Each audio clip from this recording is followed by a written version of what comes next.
Magandang araw mga kaibigan. Pag-usapan natin ngayon yung mga kaganapan sa Quadcom hearing na kung saan nadawit ang pangalan ni Vice President Inday Sara at lumalabas na may bagong script, may bagong pasabog na naman ang Quadcom. Okay, dito sa headlines ng Philippine Star, title, Davao Mafia link to BOC PDEA murders. Okay, nag-testify ulit si Jimmy Guban, former Bureau of Customs Intelligence Officer, na ngayon nakapreso, serving life sentence dahil sa sala, drug smuggling. Ito ngayon ang star witness ng Quadcom. Okay? Gagaling ang mga witness nila. Sinasabi nitong Jimmy Guban na ito na inaakusahan niya si then Mayor Rodrigo Roa Duterte, then naging presidente, na grabe daw ang pinatumba ng mga anti-drug agents ng PDEA at saka Bureau of Customs para lang maprotektahan ang RENA. Okay, so ito yung kanyang, ang RENA, si then Mayor Inday Sara. God save the Queen.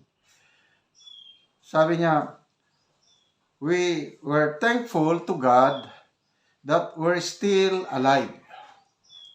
Former PDEA Deputy Director General Ismael Fajardo died. Captain Lito Perote, Agent Hernan Abarrio, who is my colleague in customs, is also dead. 2 of my men also turned up dead, sabi ni Guban. Yan. So, dami daw natumba. Na ito ipatumba. Sa kanya, meaning kay PRRD, sa kanya ilan ang namatay dahil po dyan sa Davao Mafia, and their purpose is to save the Queen in order to become the next president. Oh.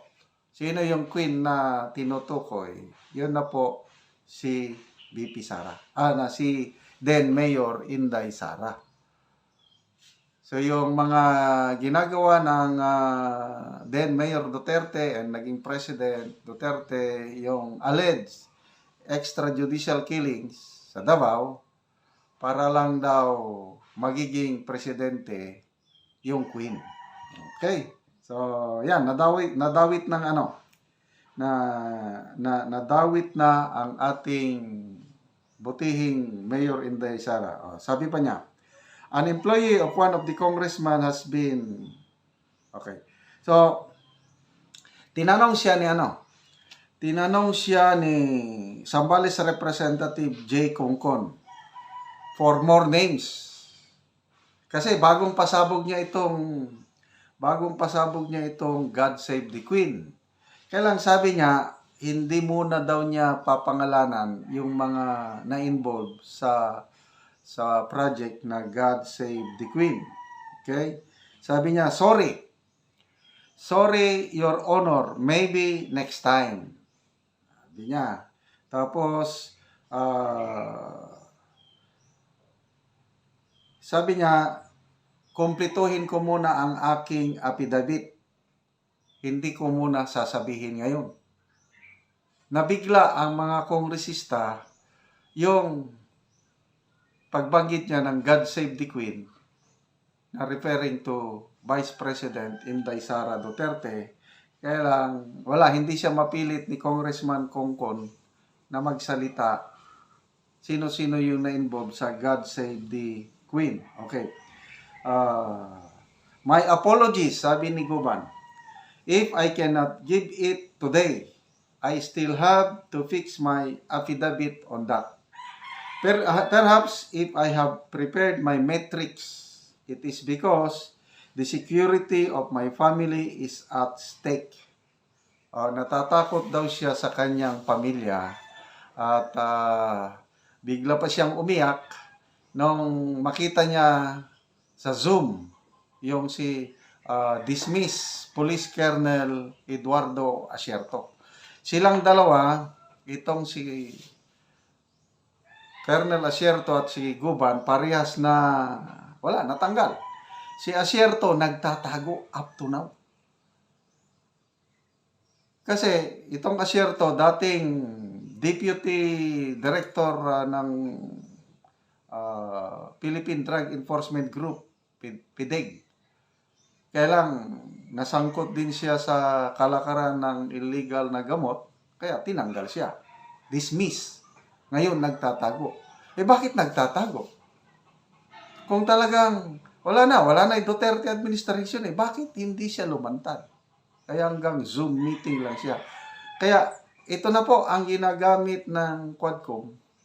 Isang dismissed na police colonel, isang convicted na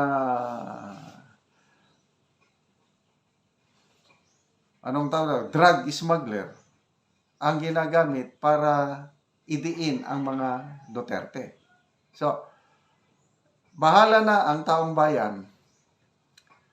Sa sige nilang ganito, hearing ng hearing, bahala na ang taong bayan na maghusga.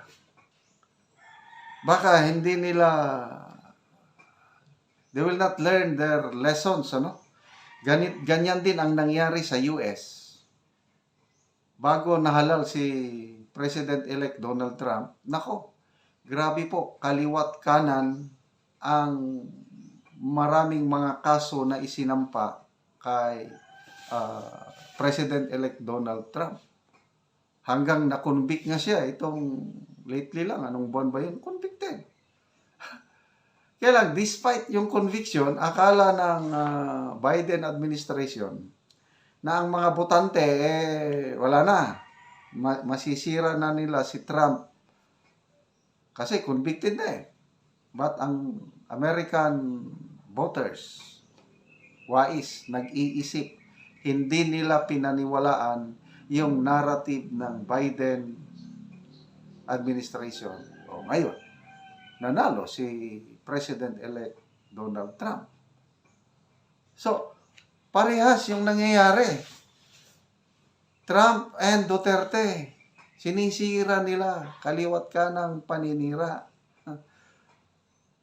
But do not insult the intelligence, the heart of Filipinos kasi marami ang nagmamasid. Marami ang, hindi naman bobo ang Pilipino para makita yung tunay na motibo ng Quadcom. Ikumpara mo doon sa Senate hearing na pinapalakpakan pa nga si former President Duterte sa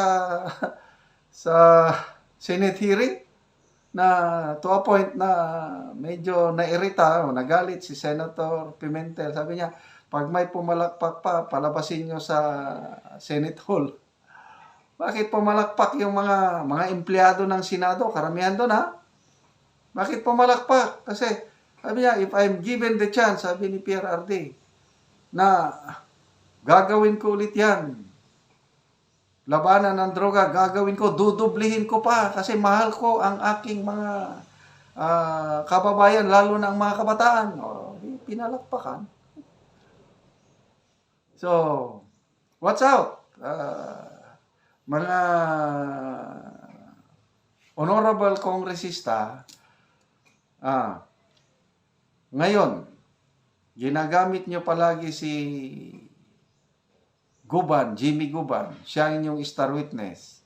Bakit hindi siya nag-attend sa Senate hearing nung nandun si PRRD? Maganda sana, nagkaharapan na So, yun ang malaking tanong. Pati Garma, sino pa yan mga Garma, Leonardo, Kerwin Espinosa, inimbita lahat sa mga star witness ng Quadcom ito, star witnesses, pagdating sa Senado, no show sila. Bakit? Ayaw magpakita. Meron bang itinatago? Anyway, you cannot put a good man down. Diba? Yun ang kasabihan.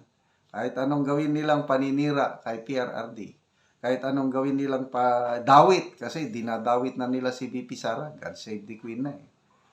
Bantayan natin ano na naman ang ikukunik nila kay VP Sara.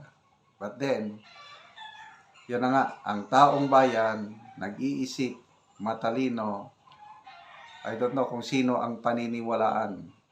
Ang mga yung mga convicted, yung mga dismissed, o ang mga tao na nagsasalita lang ng totoo.